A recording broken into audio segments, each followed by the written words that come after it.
डिसूजा चौल की खौफनाक कहानी। कुएं से आती चीखें, मुंबई का माहिम इलाका। दिन में जितना जीवंत और रौनक भरा दिखता है, रात में उतना ही खामोश और रहस्यमयी हो जाता है। इस इलाके की एक पुरानी चौल, डिसूजा चौल, अपनी डरावनी कहानियों के लिए मशहूर है। लोग कहते हैं कि इस चौल के कुएं से आज भी अजीब आवाजें आती हैं। लेकिन यह कहानी सिर्फ एक अफवाह नहीं है।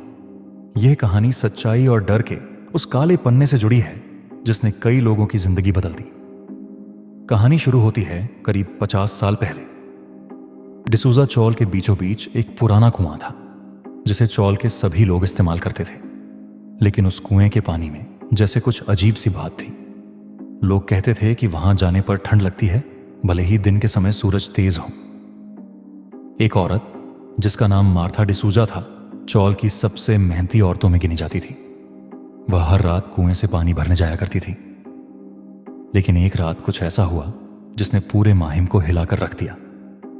उस रात अंधेरा घना था और हवा में अजीब सी ठंडक थी। लोग कहते हैं कि उस रात चांद बादलों के पीछे छिपा हुआ था, जैसे वह कुछ भयानक देखने से डर रहा हो।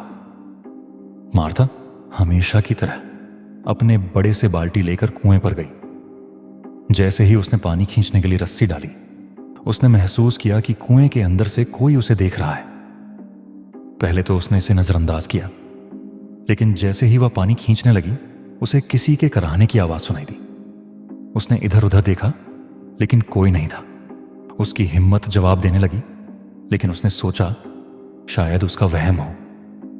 जैसे ही उसने बाल्टी बाहर खींची, अचानक उसका पैर फिसल गया और वह सीधे कुएं में गिर गई। लोगों का कहना है कि कुएं में गिरने से पहले उसने जोर जोर से चीखना शुरू कर दिया, लेकिन उसकी चीखें सुनकर भी कोई उसकी मदद करने नहीं आया। अगले दिन मार्था की लाश कुएं के अंदर तैरती हुई मिली। उसकी आंखें खुली हुई थीं और उसका चेहरा जैसे किसी भयानक खौफ को बयान कर रहा था। गांव वालों ने कुएं को बंद करवा दिया, लेकिन तब तक बहुत देर हो चुकी थी। उसके बाद से डिसूजा चौल के लोग कहते हैं कि रात के समय कुएं के पास से गुजरते वक्त किसी के रोने और चीखने की आवाजें सुनाई देती हैं। कई बार तो लोग दावा करते हैं कि उन्होंने मार्था को सफेद साड़ी में कुएं के पास खड़े देखा है। एक बार एक नया किराएदार रवि चौल में आया। वह इन सब बातों को अफवाह मानता था। एक रात उसने खुद यह देखने की ठानी कि आखिर क्या सच है। वह अपने फोन की टॉर्च लेकर कुएं के पास गया।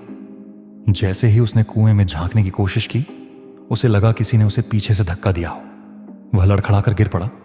जब उसने ऊपर देखा तो सफेद साड़ी में एक औरत खड़ी थी जिसकी आंखें जलती हुई लाल थीं। वह धीरे धीरे उसकी ओर बढ़ने लगी। रवि के मुंह से एक भी आवाज नहीं निकली। वह जैसे तैसे भागकर चौल के अंदर पहुंचा। उसके बाद रवि ने उसी रात डिसूजा चौल हमेशा के लिए छोड़ दी। आज भी डिसूजा चौल में रहने वाले लोग रात के समय कुएं के पास जाने से डरते हैं। कहते हैं कि मार्था की आत्मा आज भी वहां भटक रही है, अपनी मौत का बदला लेने के लिए। तो क्या आप डिसूजा चौल के कुएं के पास जाने की हिम्मत कर सकते हैं, या फिर यह कहानी ही काफी है?